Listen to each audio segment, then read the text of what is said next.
Zura binti Sulatin. Kumpulan kami akan membentangkan berkaitan tajuk konsep pluraliti menurut perspektif Islam serta analisis konsep pluraliti dalam negara Islam pertama Madinah. Pertama sekali, kami akan menerangkan tentang definisi pluraliti menurut Islam bersama-sama dengan 3 ayat Al-Quran beserta 2 hadis yang berkaitan. Seterusnya, kami akan menjelaskan juga definisi pluraliti dan masyarakat plural dari realiti masyarakat Malaysia. Akhir sekali, kami akan menganalisis tentang negara Islam Madinah, ialah bawakan senario negara Islam Madinah dan nilai-nilai hubungan etnik yang berlaku pada masa ini.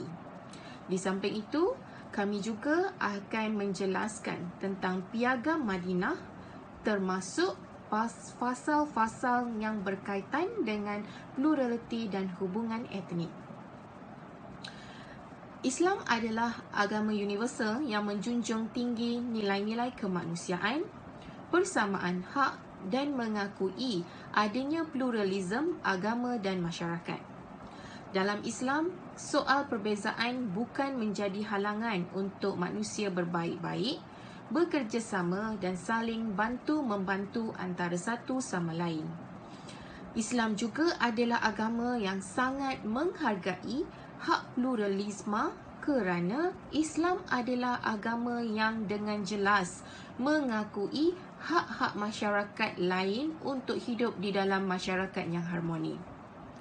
2 konsep utama yang sering digunakan untuk menjelaskan ciri-ciri tanah Melayu ialah pluraliti dan masyarakat pluralistik. Dalam kurungan, plural society. Tanah Melayu semasa pra-Eropah merupakan satu wilayah yang menjadi tempat pertemuan pelbagai tamadun dan budaya utama dunia yang didorong oleh serampang 3 mata, iaitu ketuhanan, kekayaan dan kemenangan. Assalamualaikum warahmatullahi wabarakatuh diucapkan kepada Ustazah. Nama saya Imam Munirah binti Nur Azmi. Dan saya pula akan menerangkan tentang tajuk pluraliti menurut perspektif Islam. Apakah yang dimaksudkan dengan pluraliti? Pluraliti bermaksud memahami kepelbagaian agar dapat hidup dalam ansur di tengah-tengah masyarakat. Pluraliti menurut perspektif Islam pula ialah mengatakan bahawa setiap manusia tidak ada perbezaan di dalam Islam tanpa mengira kaum dan budaya. Sifat saling menghormati sesama kaum merupakan satu sifat yang dititikberatkan di dalam Islam demi mencapai kemakmuran di dalam hidup.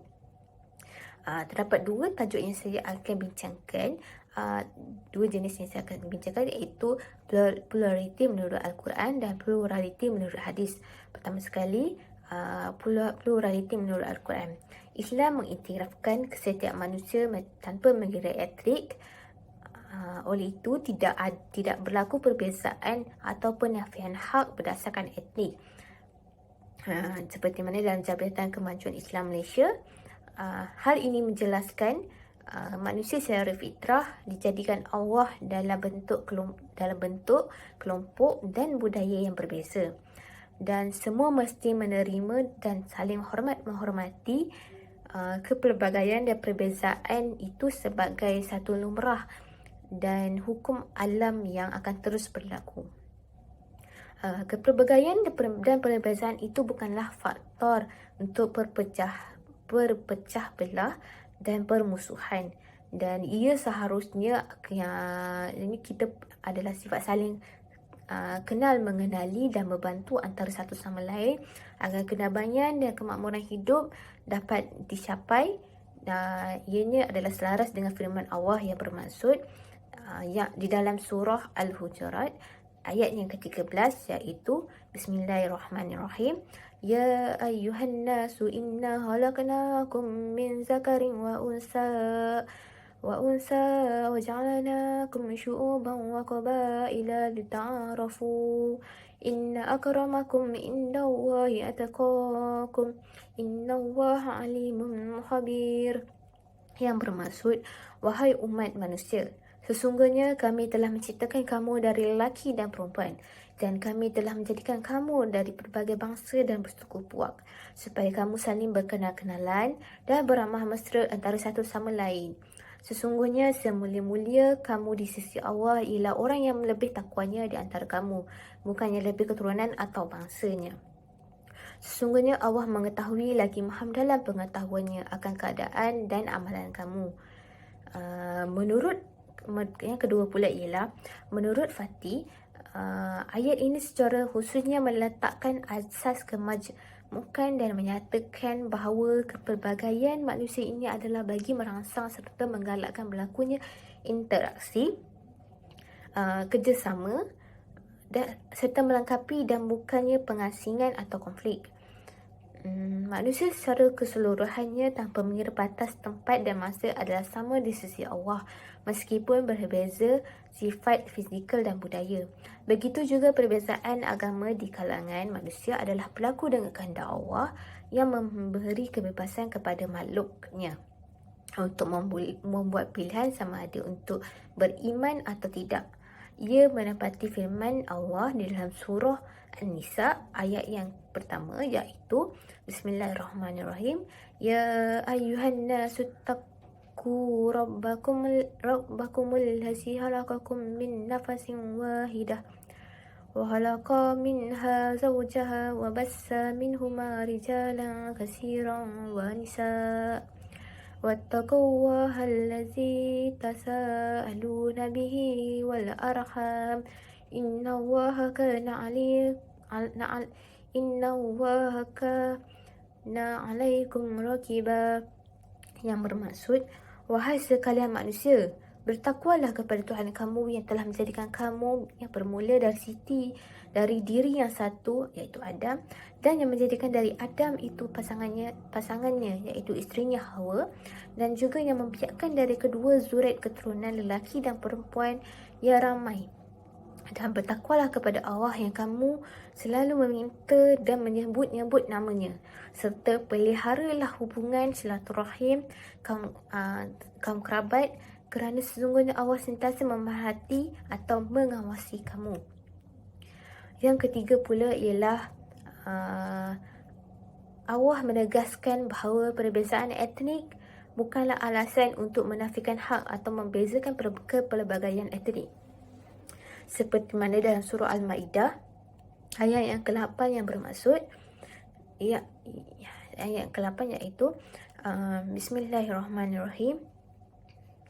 Ya ayyuhallazina amanu kunu qawwamina lillahi syuhada'a bil qist wa la yajrimannakum syana'anu qaumin ala alla ta'dilu i'dilu huwa aqrabu littaqwa wattaqullah innallaha khabirum bima ta'malun. Yang bermaksud, wahai orang-orang yang beriman, hendaklah kamu semua sentiasa menjadi orang-orang yang menegakkan keadilan kerana Allah lagi menerangkan kebenaran. Dan jangan sesekali kebencian kamu terhadap sesuatu kaum itu mendorong kamu kepada tidak melakukan keadilan. Hendaklah kamu berlaku adil kepada sesiapa jua, kerana sikap adil itu lebih hampir kepada takwa. Dan bertakwalah kepada Allah, sesungguhnya Allah Maha mengetahui dan dengan mendalam akan apa yang kamu lakukan. Dan itu sahaja untuk dari segi Al-Quran. Manakala menurut hadis pula ialah ianya ditegaskan di dalam Islam melarang pembelaan etnik sendiri jika seseorang dari kalangan itu melakukan kesalahan. Larangan ini dijelaskan oleh Nabi dalam salah satu hadis, iaitu hadis Muhammad Syams, iaitu bukan dari kalangan kami yang bermaksud bukan dari kalangan kami orang yang menyeru ke jalan as-sabiah, dan bukan di dalam kalangan kami orang yang berjuang di atas jalan as-sabiah, dan bukan di kalangan kami orang yang mati di atas dasar as-sabiah. Mendengar ucapan tersebut, para sahabat bertanya, apakah yang dimaksudkan dengan as-sabiah, wahai Rasulullah? Bagi dia menjawab, kami bantu saudaramu di atas landasan kezaliman. Semangat asabiah yang disalah tafsirkan apabila satu bangsa atau kaum bekerjasama di atas landasan bangsanya. Asabiah yang membawa maksud sifat berpuak-puak atau perkauman yang sempit, berjuang di bawah panji perjuangan yang kabur, sekular, sesat dan bid'ah serta pilih kasih. Sinonim dengan sifat pilih kasih dan berat sebelah dalam sesuatu perkara, memberikan hak kepada orang yang tidak berhak. Ia juga, sama asabiah ini juga adalah mereka ini sanggup berbunuhan dan berperang asalkan puak mereka menang, tanpa mengira adakah mereka benar, adakah mereka di landasan yang benar. Berdasarkan hadis juga, perjuangan yang memajukan bangsa diri sendiri sebagai asabiah tidak dapat diterima. Nabi juga mengingatkan umatnya di dalam hadis yang bermaksud, sesiapa yang menzalimi dini, itu golongan bukan Islam yang tunduk dan patuh kepada pemerintahan Islam, atau yang membuat perjanjian damai atau membebankan mereka dengan yang tidak mereka berupaya, maka akulah akan berhadapan dengannya, iaitu dalam hadis Muhammad Syams. Okey. Baiklah, itu sahaja daripada saya dan kita akan teruskan dengan ahli saya yang lain untuk bentangkan tajuk mereka. Terima kasih. Assalamualaikum warahmatullahi wabarakatuh. Definisi pluraliti dan masyarakat plural dari realiti masyarakat Malaysia. Pluraliti ialah ia melalui proses semula jadi tanpa sebarang paksaan dan fleksibel. Ianya datang secara sukarela untuk mencari kehidupan dan kekayaan yang disertai oleh ahli keluarga. Istilah yang digunakan untuk merujuk kepada masyarakat pelbagai bangsa di alam Melayu sebelum kedatangan kuasa-kuasa Eropah yang terbentuk melalui proses semula jadi tanpa sebarang rancangan pemaksaan di sebaliknya. Masyarakat pluralistik ialah ia berlaku secara paksaan. Ianya demi kepentingan ekonomi dan politik Inggeris dan tidak disertai oleh ahli keluarga. Terbentuk selepas zaman kedatangan orang-orang Eropah. Penjajah membawa masuk pendatang asing dari China dan India ke Asia Tenggara untuk kepentingan ekonomi. Dasar penjajah menyebabkan mereka gagal berasimilasi dengan penduduk alam sekitar dan sistem sosial politik agama yang wujud di Asia Tenggara. Kesannya, wujud kelompok-kelompok masyarakat yang hidup terasing daripada kelompok yang lain walaupun tinggal di tempat yang sama, iaitu masyarakat majmuk. Penjajahan Barat menjadi titik pemisah antara pluraliti dan masyarakat plural. Persamaan di antara pluraliti dan masyarakat plural adalah wujudnya masyarakat pelbagai bangsa seperti Melayu, Cina, India, Eropah, Jepun dan lain-lain. Pluraliti alam Melayu boleh dikaji berdasarkan pluraliti sosial dan alam sekitar. Pluraliti sosial dapat dilihat berdasarkan realiti kehidupan masyarakat yang ada. Pluraliti alam sekitar merujuk kepada keadaan alam sekitar dan muka bumi alam Melayu yang begitu mudah berinteraksi dengan kawasan-kawasan lain di dunia. Contoh, bunga raya dibawa dari Kepulauan Pasifik atau getah dibawa dari Brazil. Titik pemisah di antara pluraliti dan masyarakat plural ialah dengan ketibaan penjajah ke Asia Tenggara, khususnya Tanah Melayu. Walaupun sebelum kedatangan Inggeris, Asia Tenggara telah dikunjungi kuasa-kuasa Eropah seperti Portugis, Belanda dan Sepanyol, namun kedatangan Inggeris membawa fenomena yang berbeza. Kuasa-kuasa Eropah lain lebih banyak menekankan imperialisme di dalam misi-misi kedatangan mereka. Inggeris pula menggunakan senjata serampang dua mata di dalam misi-misi kedatangan mereka, iaitu imperialisme dan kolonialisme. Ini bermakna mereka menjajah kedua-dua aspek fizikal dan mental masyarakat yang dijajah. Assalamualaikum warahmatullahi wabarakatuh. Saya Azura binti Abdul Rahman. Saya ditugaskan untuk menyampaikan bahagian berkenaan dengan sejarah Madinah ketika hijrah Rasulullah dan juga berkenaan dengan Piagam Madinah. Kita mulakan dahulu dengan sejarah keadaan Madinah ketika hijrah Rasulullah SAW dari kota Mekah ke kota Madinah. Rasulullah telah bersama para sahabat dan sekumpulan kaum muhajirin daripada Mekah telah berhijrah dari Mekah ke kota Madinah pada 12 Rabiul Awal bersamaan 24 September 622 Masihi. Ketika penghijrahan berlaku, Madinah dikenali dengan nama Kota Yathrib dan diduduki oleh hampir 10,000 penduduk, yang mana pada ketika itu penduduk asal Madinah, penduduk Islam asal Madinah iaitu kaum Ansar bersama kaum Muhajirin dari Mekah hanyalah berjumlah ratusan orang sahaja. Akan tetapi, penduduk bukan Islam yang terdiri dari kaum Yahudi menghuni seramai 50% daripada jumlah penduduk yang dianggarkan dalam kira-kira 10 puak, dan yang selebihnya adalah penduduk keturunan Arab yang dianggarkan berjumlah dari 12 kabilah. Keadaan penduduk Arab di kota Madinah tidaklah sehebat kaum Quraisy di Mekah dari aspek kekayaan, ekonomi, kekuatan perdagangan dan struktur politik. Oleh itu, melalui pembentukan Madinah, Rasulullah SAW telah menjadikan semua kaum, bangsa dan agama sebagai merdeka dan diiktiraf sebagai warga negara dan hak mereka dilindungi oleh undang-undang. Antara kaum Islam yang mendapat pengiktirafan tersebut adalah Muhajirin yang berpindah daripada Mekah ke kota Madinah, kaum Aus, Khazraj dan Arab Watani. Okey, kita teruskan dengan Piagam Madinah. Apakah yang telah Rasulullah SAW lakukan sebelum merangka Piagam Madinah?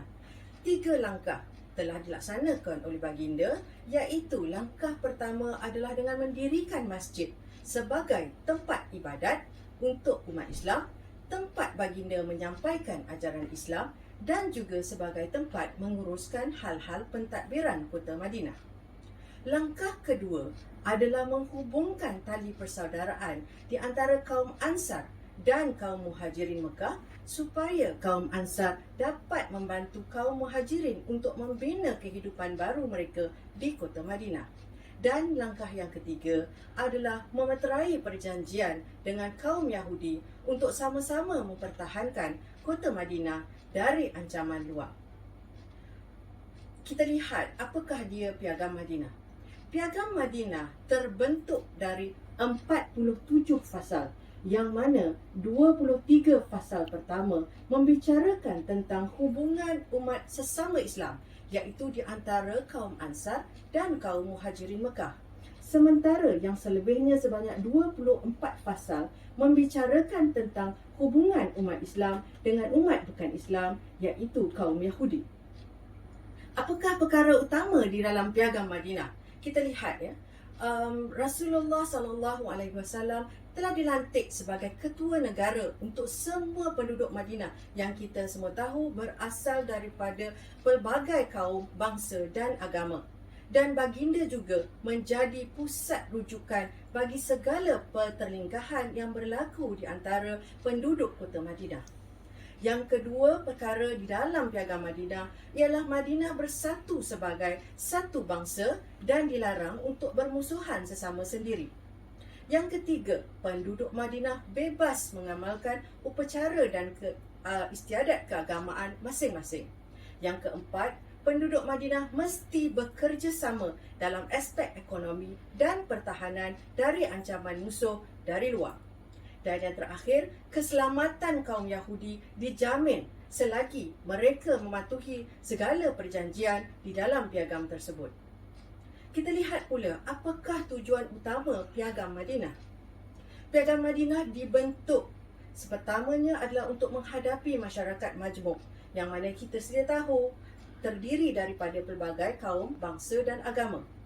Yang kedua adalah untuk menyatukan masyarakat pelbagai kaum ini dan mewujudkan perdamaian dan kedamaian sesama mereka. Ianya juga adalah untuk menghalang permusuhan dan menjaga hak dan kewajipan penduduk setempat. Dalam pada itu juga, Piagam Madinah memberi panduan bagi pemulihan kehidupan kaum Muhajirin yang kita tahu telah berpindah dari kota Mekah ke kota Madinah. Piagam Madinah itu juga bertujuan untuk memberi kestabilan politik dalam mempertahankan Madinah dari ancaman luar. Ianya juga merangka persefahaman dengan penduduk bukan Islam, terutamanya kaum Yahudi. Dan yang terakhir adalah untuk memberikan peruntukan pampasan kepada kaum muhajirin seperti yang sepatutnya. Assalamualaikum warahmatullahi wabarakatuh. Terima kasih. Fasal-fasal yang berkaitan aspek pluraliti. Fasal 2 menekankan kepada pengiktirafan bahawa di dalam satu umat bangsa terdapat pelbagai kaum yang berbeza. Manakala fasal 3 hingga 11 menjelaskan tentang hak dan kewajipan pelbagai kaum dalam golongan Islam, iaitu Muhajirin, Bani Auf, Bani Al-Haris, Bani Saidah, Bani Jusham, Bani Al-Najjar, Bani Amru bin Auf, Bani Al-Nabi dan Bani Aus dalam melaksanakan tanggungjawab mereka membayar ganti rugi dan mematuhi peraturan asal seperti terdahulu dengan adil dan berkebajikan sesama manusia. Seterusnya, Fasal 12. Fasal 12 menerangkan tentang umat Islam mestilah bekerjasama sesama mereka ketika dilanda masalah dan bertanggungjawab untuk memberi sumbangan dan berkebajikan untuk membayar wang tebusan darah dengan adil. Tiada perjanjian lain yang boleh dibuat sesama manusia tanpa mendapatkan persetujuan dari pihak yang terlibat terlebih dahulu. Seterusnya, Fasal 13 hingga 23. Okey, Fasal 13 hingga 23 memberi peringatan kepada umat Islam untuk bersama-sama mencegah kemungkaran, menjaga keselamatan dan menjamin keselamatan sesama ummah dan meletakkan Al-Quran dan Sunnah Rasulullah SAW sebagai rujukan di kala berbala. Seterusnya, Fasal 24 hingga 25.